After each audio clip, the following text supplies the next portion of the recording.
അൽഹംദുലില്ലാഹി റബ്ബിൽ ആലമീൻ. സർവ്വലോകരക്ഷിതാവായ അല്ലാഹുവിനാകുന്നു സർവസ്തുതിയും. അസ്സലാമു അലൈക്കും വറഹ്മത്തുള്ളാഹി തആല വബറകാതുഹു. ഖുലഫാഉർ റാഷിദീങ്ങളിൽ നാലാമനായ അലി ഇബ്നു അബീ ത്വാലിബ് റളിയല്ലാഹു തആല അൻഹുവിൻ്റെ മരണത്തിൻ്റെ ചരിത്രമാണ് ഞാനിവിടെ പറയുന്നത്.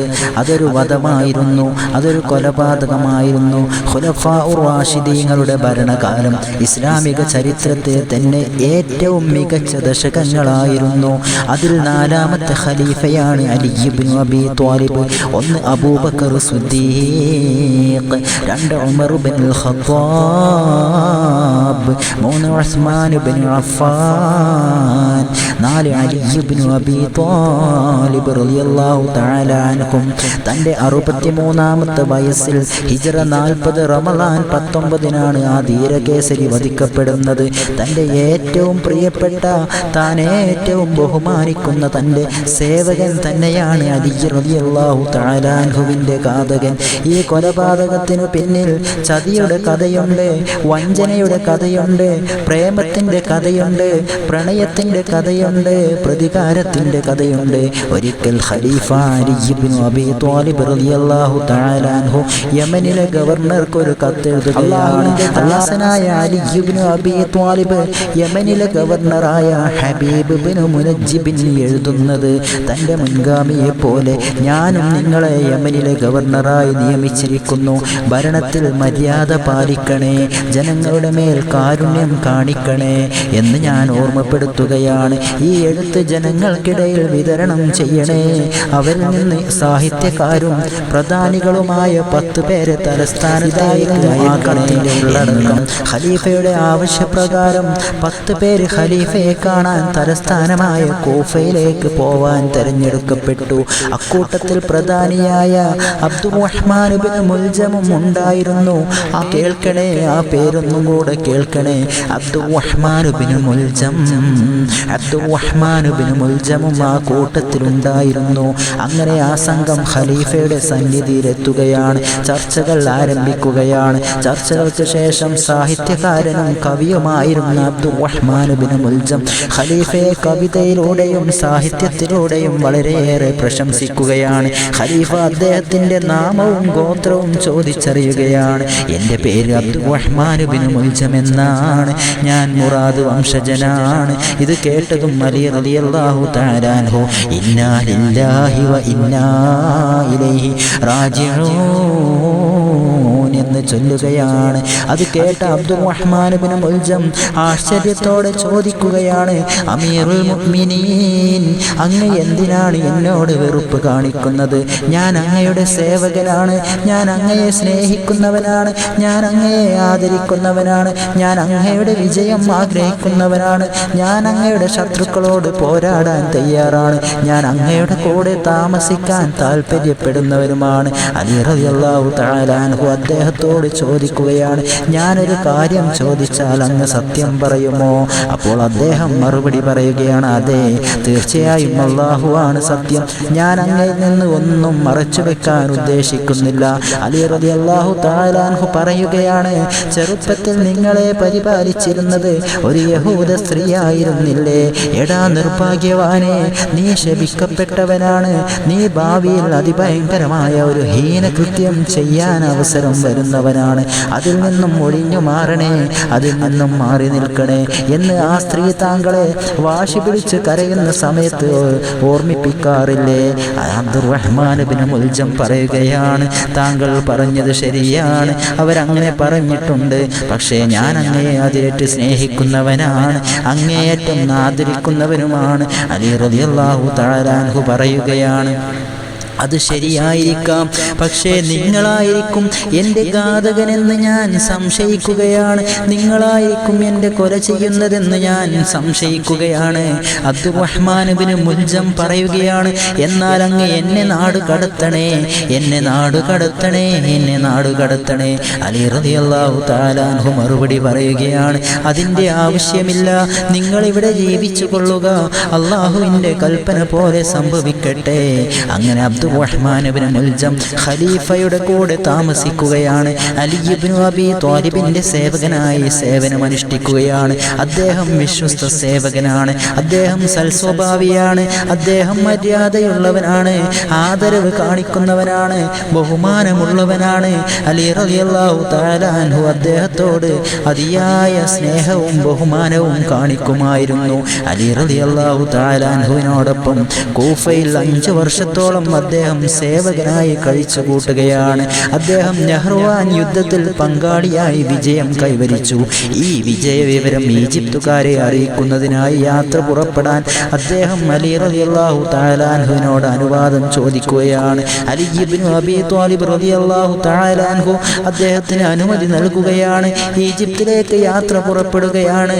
ബനൂ തമീം ഗോത്രക്കാർ തിങ്ങി വസിക്കുന്ന ഒരു തെരുവിലൂടെ അദ്ദേഹം യാത്ര ചെയ്യുമ്പോൾ അതീവ സുന്ദരിയായ ഒരു യുവതിയെ അദ്ദേഹം കാണാനിടയായി. ആദ്യ നോട്ടത്തിൽ തന്നെ അവർക്കിടയിൽ പ്രണയം പൊട്ടിമുളക്കുകയാണ്.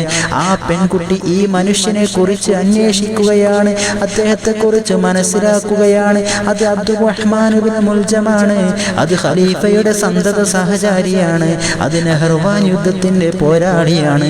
ആ പെൺകുട്ടി അയാളിലേക്ക് ഒരു ദൂതനെ അയക്കുകയാണ്. തനിക്ക് നെഹ്റുവാൻ യുദ്ധവിവരങ്ങൾ അറിയണം, ആയതിനാൽ ദയാപൂർവം തൻ്റെ ആതിഥ്യം സ്വീകരിക്കണം. അബ്ദുറഹ്മാൻ ഇബ്നു മുൽജമിനെ അറിയിക്കുകയാണ്. ഈ ക്ഷണം അദ്ദേഹത്തിനും പ്രിയപ്പെട്ടതാണ്. അയാൾ ആ ക്ഷണം സ്വീകരിച്ച് ആ പെൺകുട്ടിയുടെ വീട്ടിലേക്ക് തിരിക്കുകയാണ്. അങ്ങനെ രണ്ടുപേരും പരസ്പരം സംവദിക്കാനുള്ള അവസരം ഒരുങ്ങുകയാണ്. അബ്ദുറഹ്മാൻ ഇബ്നു മുൽജം പറയുകയാണ്, ഞാൻ നിങ്ങൾക്ക് നന്ദി പറയുകയാണ്. നിങ്ങൾ എന്നെ ക്ഷണിച്ചതിനും എന്നെ സൽക്കരിച്ചതിനും ഞാൻ താങ്കൾക്ക് നന്ദി പറയുകയാണ്. എന്നെ ഇങ്ങോട്ട് ക്ഷണിക്കുവാനുള്ള കാരണം എന്താണ്? ആ പെൺകുട്ടി മറുപടി പറയുകയാണ്, എൻ്റെ പേര് ഖത്താമി എന്നാണ്. അങ്ങ് ആരാണ് എന്ന് ഞാൻ മനസ്സിലാക്കിയിട്ടുണ്ട്.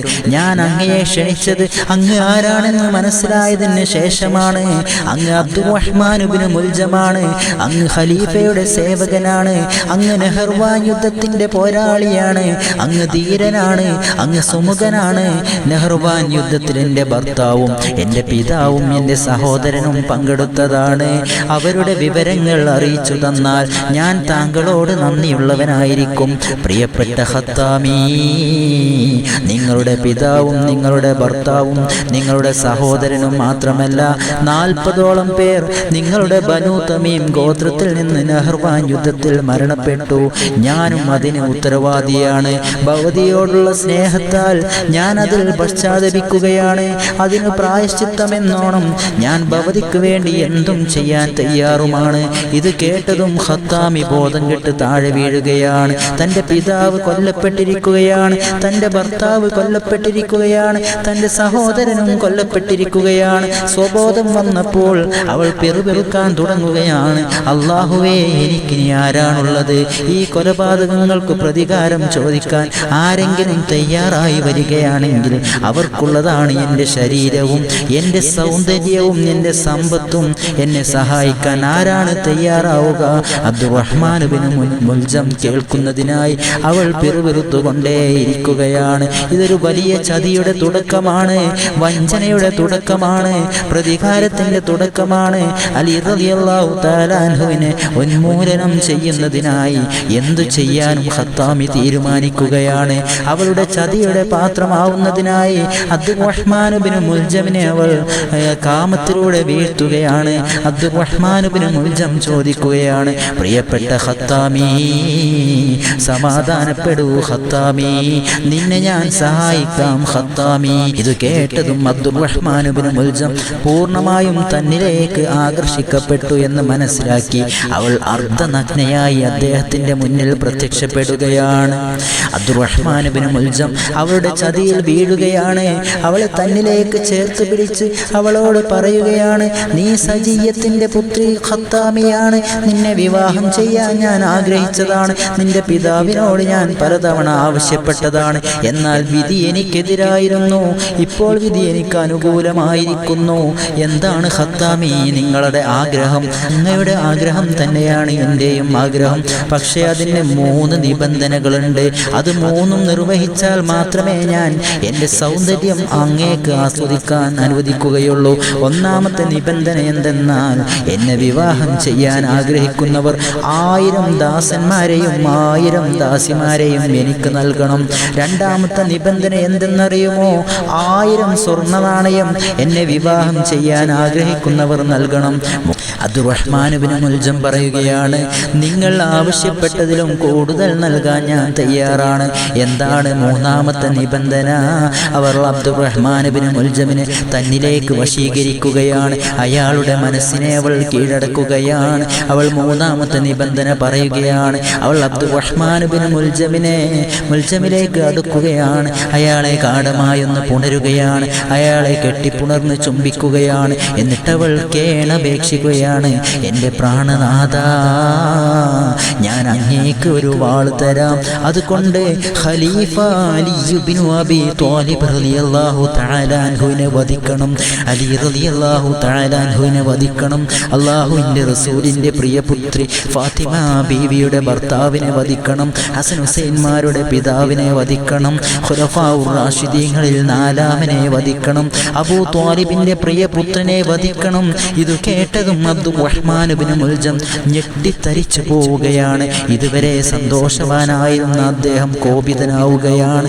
അദ്ദേഹം അലറി വിളിക്കുകയാണ്, എടീ ശപിക്കപ്പെട്ടവളെ, മൃഗങ്ങൾക്ക് പോലും മനസ്സ് വരാത്ത കാര്യമാണല്ലോ നീ എന്നെ കൽപ്പിക്കുന്നത്. നീ ശപിക്കപ്പെട്ടവളാണ്. അലി ഇബ്നു അബീ ത്വാലിബ് റളിയല്ലാഹു തആല അൻഹു ആരാണെന്നറിയുമോ? എന്നെ ആത്മാർത്ഥമായി സ്നേഹിക്കുന്നയാളാണ്. എനിക്ക് ഉന്നത ബഹുമതി നൽകി ബഹുമാനിച്ചയാളാണ്. അതിലുപരി അല്ലാഹു തൽക്ഷണം ഉത്തരം നൽകപ്പെടുന്ന ആളാണ്. മലക്കുകളുടെ സഹായം എപ്പോഴും ലഭ്യമാവുന്ന ആളാണ്. അദ്ദേഹത്തെ ആർക്കാണ് വധിക്കാൻ സാധിക്കുക? കുറച്ച് നിമിഷങ്ങൾക്ക് ശേഷം ഖത്താമി അബ്ദുറഹ്മാൻ ഇബ്നു മുൽജമിൻ്റെ കയ്യിൽ പിടിച്ച് അകത്തേക്ക് കൂട്ടിക്കൊണ്ടു പോവുകയാണ്. അവൾ അവസാന കുതന്ത്രം പ്രയോഗിക്കുകയാണ്. അയാളെ ഒരു മുറിയിലേക്ക് കൊണ്ടുപോവുകയാണ്. ആ മുറി നിറയെ സ്വർണങ്ങളും രക്തങ്ങളുമായിരുന്നു. ഖത്താമി പറയുകയാണ്, ഇത് മുഴുവൻ അങ്ങേക്കുള്ളതാണ്. എൻ്റെ സൗന്ദര്യവും അങ്ങേക്കുള്ളതാണ്. അങ്ങൊരു ധീരനല്ല, അങ്ങൊരു ഭീരുവാണ്. അങ്ങൊരു ഭീരുവായാണ് ഞാൻ മനസ്സിലാക്കുന്നത്. അങ്ങൊരു ധീരനാണെന്നാണ് ഞാൻ വിചാരിച്ചിരുന്നത്. അങ്ങ് തയ്യാറായി വന്നാൽ, അങ്ങ് റെഡിയായാൽ അലി റളിയല്ലാഹു തആല അൻഹുവിനെ വധിക്കാനുള്ള തന്ത്രങ്ങൾ ഞാൻ അങ്ങേക്ക് പറഞ്ഞു തരാം. അവൾ മിന്നി തിളങ്ങുന്ന വാളുമായി അകത്തു നിന്നും പുറത്തേക്ക് വരികയാണ്. എൻ്റെ പ്രിയനാഥ, അങ്ങ് ഇത് പിടിച്ചാലും 40 തവണ കഠിനമായ വിഷം പുരട്ടിയ വാളാണിത്. അലി ഇബ്നു അബീ ത്വാലിബ് റളിയല്ലാഹു തആല അൻഹു നിസ്കാരത്തിൽ പ്രവേശിച്ചാൽ അങ്ങ് ഈ വാള് അദ്ദേഹത്തിൻ്റെ ശിരസിൽ പ്രയോഗിക്കണം. ഉടനെ തന്നെ ആരും അറിയാതെ അങ്ങ് എൻ്റെ സമീപത്തേക്ക് ഓടി വരണം. പിന്നീടുള്ള അങ്ങയുടെ ജീവിതം സ്വർഗ്ഗതുല്യമായിരിക്കും പ്രിയനാഥ. അബ്ദുറഹ്മാൻ ഇബ്നു മുൽജമിനുള്ളിലെ മൃഗമുണരുകയാണ്. അവളുടെ കുതന്ത്രത്തിൽ അയാൾ പൂർണ്ണമായും വീണിരിക്കുകയാണ്. അയാൾ ഒരു ഭ്രാന്തനായി മാറുകയാണ്. അലി റളിയല്ലാഹു തആല അൻഹു താൻ തന്നെ അലി റളിയല്ലാഹു തആല അൻഹുവിനെ വധിക്കുമെന്ന് അദ്ദേഹം പ്രതിജ്ഞയെടുക്കുകയാണ്. അങ്ങനെ ആ ദിവസം വന്നെത്തുകയാണ്. അബ്ദുറഹ്മാൻ ഇബ്നു മുൽജം ഇന്ന് ഖത്താമിയുടെ മാളികയിലാണ്. അവർ അന്യോന്യം പലതവണ ആലിംഗനം ചെയ്യുകയാണ്. അബ്ദുറഹ്മാൻ ഇബ്നു മുൽജം ഖത്താമിയോട് ദൃഢസ്വരത്തിൽ പറയുകയാണ്, പ്രിയപ്പെട്ട ഖത്താമി, നിനക്ക് വേണ്ടി ഞാൻ അലി ഇബ്നു അബീ ത്വാലിബ് റളിയല്ലാഹു തആല അൻഹുവിനെ വധിക്കും. അബ്ദുറഹ്മാൻ ഇബ്നു മുൽജം തൻ്റെ വാൾ ഒന്നുകൂടെ പരിശോധിക്കുകയാണ്. അതേസമയം അലി ഇബ്നു അബീ ത്വാലിബ് റളിയല്ലാഹു തആല അൻഹു ആ രാത്രിയിൽ കുറേ സമയം നമസ്കരിക്കുകയാണ്. അതിനിടയിൽ അദ്ദേഹം നിദ്രയിലേക്ക് ആണ്ടുപോയി. ആ ഉറക്കത്തിൽ അല്ലാഹുവിൻ്റെ റസൂലിനെ സ്വപ്നം കാണുകയാണ്. സമയം സുബ്ഹിയോടടുത്തു. പള്ളിയിൽ നിന്നും ബാങ്ക് വിളി ഉയർന്നു. ജനങ്ങളെല്ലാം പള്ളിയിലേക്ക് യാത്രയായി. ഖത്താമി അബ്ദുറഹ്മാൻ ഇബ്നു മുൽജമിനെ ഉറക്കം ഉറക്കത്തിൽ നിന്നും വിളിച്ചുണർത്തുകയാണ്. പ്രിയനാഥ, പ്രിയനാഥ, അങ്ങ് ബാങ്ക് വിളിച്ചത് കേട്ടില്ലയോ? ഖലീഫ ഇപ്പോൾ നിസ്കാരത്തിൽ മുഴുകിയിരിക്കുകയാവും. എഴുന്നേൽക്കുക, പള്ളിയിലേക്ക് പുറപ്പെടുക. റുകൂയിലോ സുജൂദിലോ വെച്ച് ഞാൻ തന്ന ആയുധം അദ്ദേഹത്തിന്റെ ശിരസിൽ പ്രയോഗിക്കുക. അദ്ദേഹം അബ്ദുറഹ്മാൻ ഇബ്നു മുൽജം പള്ളിയിലേക്ക് യാത്ര പുറപ്പെടുകയാണ്. അലി റളിയല്ലാഹു തആല അൻഹു ദിക്റുകളും സ്വലാത്തുകളുമായി പള്ളിയിൽ കഴിച്ചു കൂട്ടുകയാണ്. അബ്ദുറഹ്മാൻ ഇബ്നു മുൽജം ആരും കാണാതെ മറ്റൊരു ഭാഗത്തുകൂടെ പള്ളിയിലേക്ക് പ്രവേശിച്ച് മിഹ്റാബിനിടയിൽ മറഞ്ഞിരിക്കുകയാണ്. ആളുകളെല്ലാം നമസ്കാര ശേഷം പള്ളിയിൽ നിന്നും മടങ്ങുകയാണ്. അലി ഇബ്നു അബീ ത്വാലിബ് റളിയല്ലാഹു തആല അൻഹു സുന്നത്ത് നമസ്കരിക്കുന്നതിനായി മിഹ്റാബിൽ വന്നു നിൽക്കുകയാണ്. അദ്ദേഹം തക്ബീർ കെട്ടി നമസ്കാരത്തിലേക്ക് പ്രവേശിക്കുകയാണ്. അബ്ദുറഹ്മാൻ ഇബ്നു മുൽജം അലി റളിയല്ലാഹു തആല അൻഹുവിന്റെ തൊട്ടടുത്താണ് മറഞ്ഞിരിക്കുന്നത്. അനുകൂല സാഹചര്യം ആഗതമായിരിക്കുകയാണ്. ഇനി ഒരു അവസരം കിട്ടിയെന്ന് വരില്ല. അലി റളിയല്ലാഹു തആല അൻഹു രണ്ടാമത്തെ റക്അത്തിൽ പ്രവേശിക്കുകയാണ്. സുജൂദിൽ നിന്നും അലി റളിയല്ലാഹു തആല അൻഹു ഉയരാൻ ശ്രമിക്കുകയാണ്. അബ്ദുറഹ്മാൻ ഇബ്നു മുൽജം ആ പുണ്യാത്മാവിന്റെ ശിരസിനെ ലക്ഷ്യമാക്കി ആഞ്ഞു വെട്ടുകയാണ്.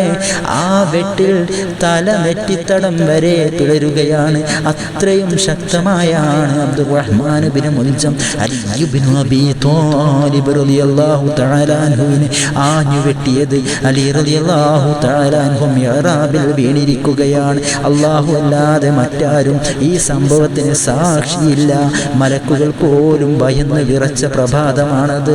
ആകാശത്ത് മിന്നി തിളങ്ങിയിരുന്ന താരകങ്ങൾ കാർമേഘങ്ങളാൽ ആവരണം ചെയ്യപ്പെടുകയാണ്. ഭൂമി തൻ്റെ മേൽ രക്തം വീണ സങ്കടത്താൽ വിലപിക്കുകയാണ്.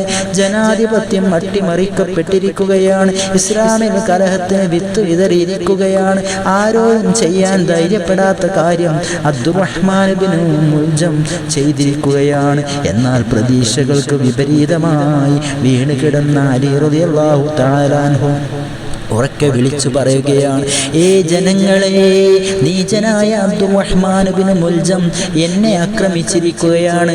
ശബ്ദം കേട്ട് ജനങ്ങൾ നാലു ഭാഗത്തു നിന്നും പള്ളിയിലേക്ക് ഓടിക്കൂടുകയാണ്. അവർ അബ്ദുറഹ്മാൻ ഇബ്നു മുൽജമിനെ ബന്ദിയാക്കി. വാർത്ത കാട്ടുതീ പോലെ പടരുകയാണ്. കുഫാ മസ്ജിദ് വിലാപ മന്ദിരമായിരിക്കുകയാണ്. ഹസൻ റളിയല്ലാഹു തആല അൻഹുവും ഹുസൈൻ റളിയല്ലാഹു തആല അൻഹുവും തങ്ങളുടെ പിതാവിനെ കണ്ട് പൊട്ടിക്കരയാൻ തുടങ്ങി. അവരോട് അലി റളിയല്ലാഹു തആല അൻഹു പറയുകയാണ്, പ്രിയപ്പെട്ട മക്കളെ, നിങ്ങൾ എന്തിനെ വിലപിക്കണം? നിങ്ങളുടെ ഗതിയും ഇതിൽ നിന്നും വ്യത്യസ്തമല്ല. പിൽക്കാലത്ത് അവർ രണ്ടുപേരും വധിക്കപ്പെടുകയുണ്ടായി. അബ്ദുറഹ്മാൻ ഇബ്നു മുൽജം വെട്ടേറ്റ് കിടക്കുന്ന അലി റളിയല്ലാഹു തആല അൻഹുവിന് മുന്നിൽ ഹാജരാക്കപ്പെടുകയാണ്. ഇത്ര ഭയങ്കരമായ കൊലപാതകം ചെയ്യാൻ താങ്കളെ പ്രേരിപ്പിച്ചതെന്താണ്? അലി റളിയല്ലാഹു അൻഹു ചോദിക്കുകയാണ്, ഞാൻ താങ്കളെ എത്രമാത്രം സ്നേഹിക്കുകയും ബഹുമാനിക്കുകയും ചെയ്തിരുന്നു എന്ന് താങ്കൾക്കറിയില്ലയോ? റഹ്മാൻ ഇബ്നു മുൽജം കുറ്റബോധത്താൽ തല താഴ്ത്തുകയാണ്. തുടർന്ന് അലി റളിയല്ലാഹു തആല അൻഹു അദ്ദേഹത്തെ ബന്ധനത്തിൽ വെക്കാൻ ആവശ്യപ്പെടുകയാണ്. ഞാൻ സുഖം പ്രാപിക്കുകയാണെങ്കിൽ അദ്ദേഹത്തിനുള്ള ശിക്ഷ വിധിക്കുന്നത് ഞാനായിരിക്കും. എന്നാൽ ഞാൻ മരിച്ചാൽ നിങ്ങൾ അദ്ദേഹത്തെ വധിച്ചു കൊള്ളണേ. വധത്തിന് വധം തന്നെയാണ് ഇസ്ലാമിക ശിക്ഷ.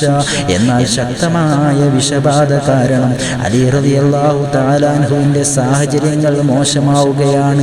ഹിജ്റ 40 റമളാൻ 19 മഹാനായ സയ്യിദുനാ അലി ഇബ്നു അബീ ത്വാലിബ് റളിയല്ലാഹു തആല അൻഹു ഈ ലോകത്തോട് വിട പറയുകയാണ്.